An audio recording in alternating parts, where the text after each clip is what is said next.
friends, welcome back to Restoring Our Victorian, a very special episode. This one we're calling A Place to Call Home. One of the questions we get the most often when we're doing these projects is, but where do you stay when you're in the middle of all of that?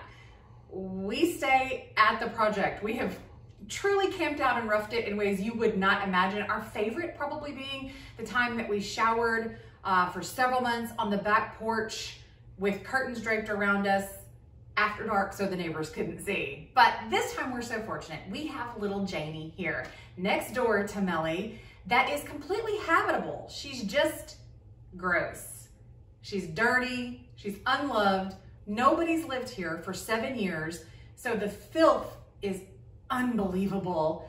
And she's just not very aesthetically pleasing. So in today's episode, we're going to show you how with thrift store finds, estate sale finds, and found items, a little bit of paint, and a whole lot of elbow grease, you can turn a beautiful little bungalow like Melly that you might walk into when you see it the first time and be tempted to turn your nose up at, into a beautiful, warm, inviting, welcoming place to call home, whether it's full-time to live there or part-time while you work on your project. So hold on guys, we're about to get really started.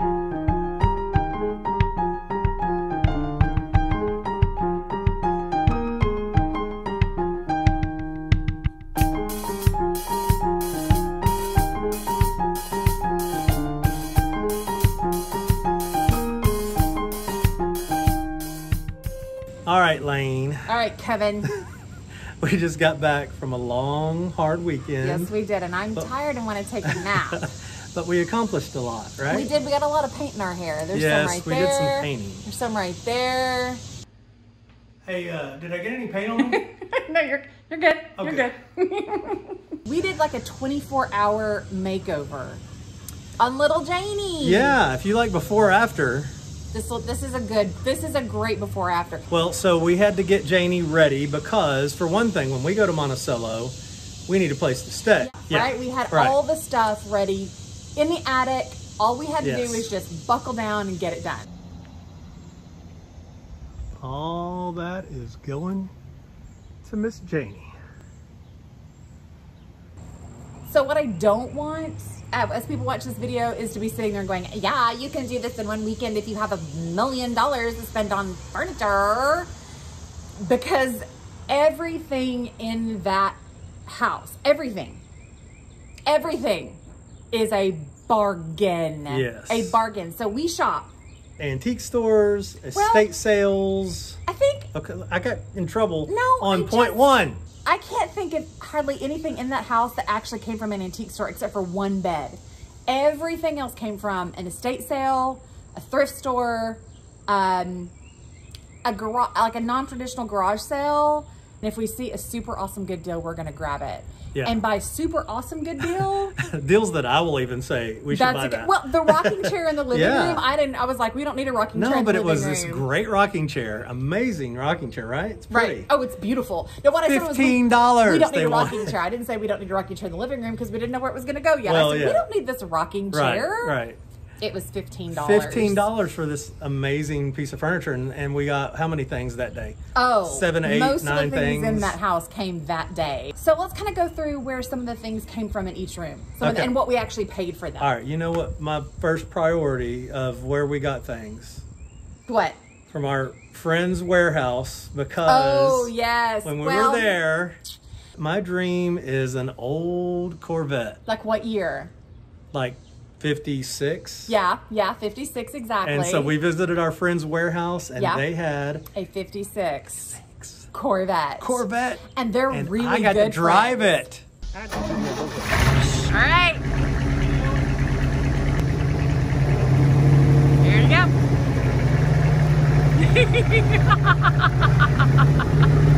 One of the big places that we go, and we're there, monthly at least, is the Roy Dudley estate sale. It's in Little Rock, Arkansas. And so you should see the pace at which I go through 75% off day. I go in a woman on a mission, focused, zeroed in. And so for instance, you're gonna see in the living room, coffee tables, end tables, a sofa table, there's a wall hanging shelf, there's a little credenza.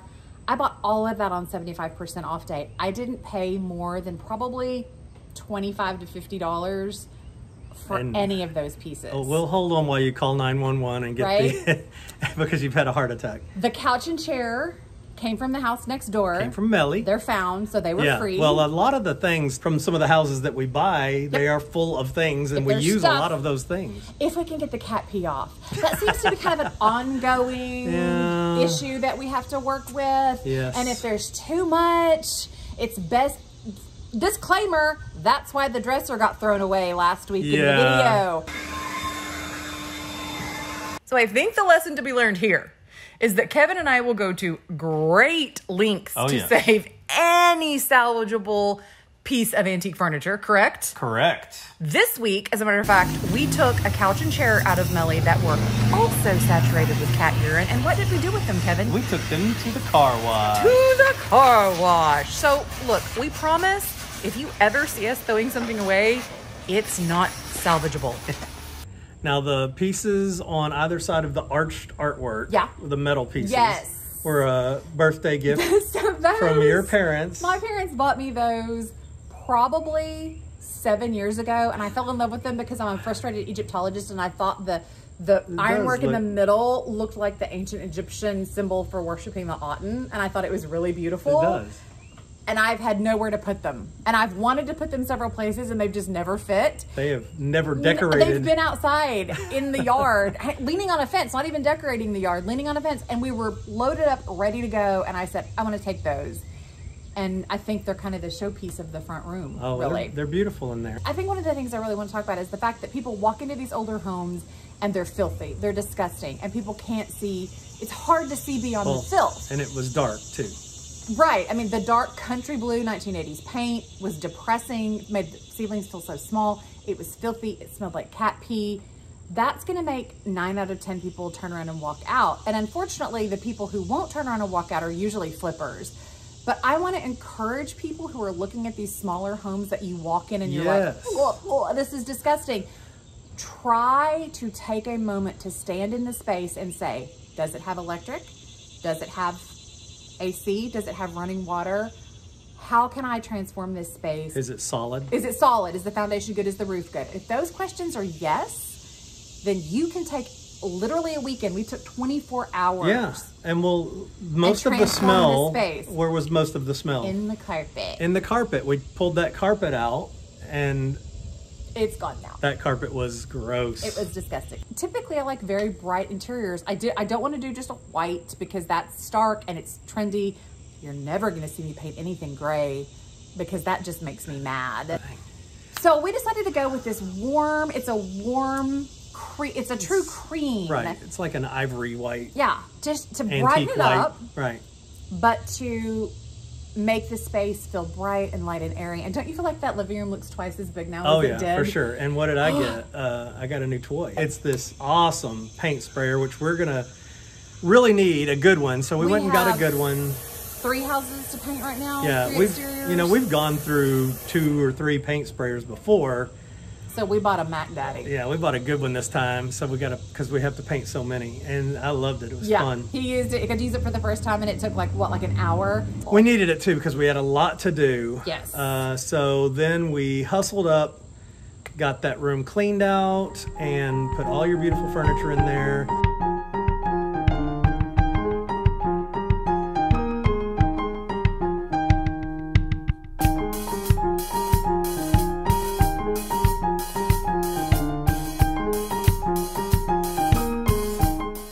So let's move on to the dining room. So the dining room we didn't paint. The other 3 rooms that we did this weekend, we didn't paint. The paint colors weren't fantastic. The paint's not in great shape, but you can work with things. You can make things work. So the dining room is this really, really beautiful light blush pink, which Kevin hates pink.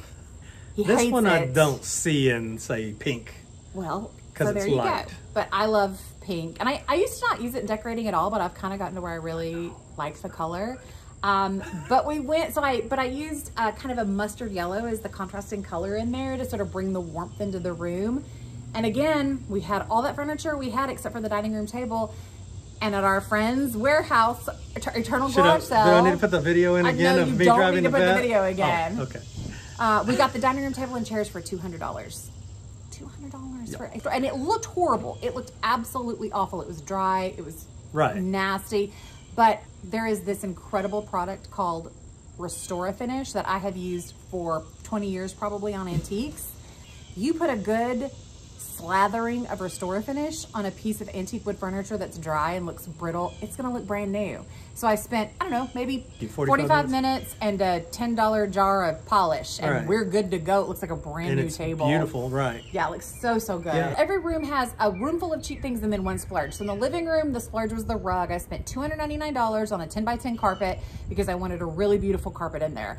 The dining room, my splurge, were the two beautiful still life fruit paintings on the wall. I have a friend those are nice. They're gorgeous. Yeah, I have a friend who lives in France, and she sources things for me all the time. And so I bought those from her, and those were a couple $100 to pick those two up. So those are my splurge, but everything else in there is garage sale cheap. Like the shells in the entryway, that big bowl of shells, those were free off the beach. I use a lot of seashells in decorating because we have a lot, because I can't quit picking them up even though we have plenty.